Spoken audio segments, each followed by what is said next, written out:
Le cœur, c'est la vie. Sans le cœur, on ne peut pas vivre. Avant que tu vas avoir la santé, il faut que ton cœur doit être stable. Tu dois être à l'aise.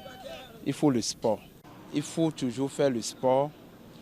Il faut toujours savoir comment tu vas manger. Le cœur, c'est l'organe principal qui permet au sang de circuler. Donc, on doit en prendre soin. Pour ce que je sais, il faut faire du sport.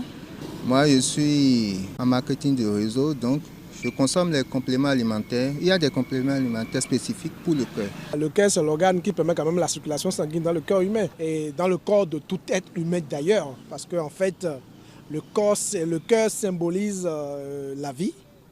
Parce que sans le cœur, nous n'avons plus rien de viable dans l'organisme. Je pense que, primo, il faut d'abord savoir consulter un médecin, un cardiologue, pour savoir d'abord son état cardiologique. Pour le commun des mortels, c'est d'abord d'aimer, de savoir faire ce que c'est que le sport. Le sport à travers la marche, le sport à travers les courses ou le petit foulée quotidien. Pourquoi pas le range-ball, comme certains le disent. Donc cela permet quand même de pouvoir améliorer un peu le cœur, lui donner un peu toute la possibilité de lui permettre de vivre et vivre longtemps. Normalement, en une année, on doit aller consulter son cardiologue. Ce qui est recommandé, c'est tous les 6 mois. Mais tout au moins en une année, si on peut déjà se rendre chez le cardiologue et voir l'état de son cœur, se faire consulter, voir ce qui manque, apporter ce qui manque, tout ça, ce serait bien.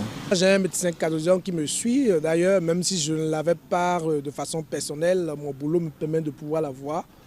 Et donc je suis suivi de près parce que pour le travail que je fais, je suis censé pour l'entreprise être une personne très importante et elle me met à ma disposition toutes les mesures possibles quand même pour que je puisse bien me tenir pour pouvoir lui donner les services. À l'image de mon employeur, je demanderai alors à toute entreprise de faire comme cela se fait chez moi, de mettre à disposition d'abord de ses employés ou bien de son personnel un médecin de travail d'ailleurs qui va pouvoir suivre à pas tous les employés de l'entreprise et si mesure en fait qu'on puisse diriger ou réorienter en fait les employés vers un médecin traitant pour le type de pathologie qu'ils ont.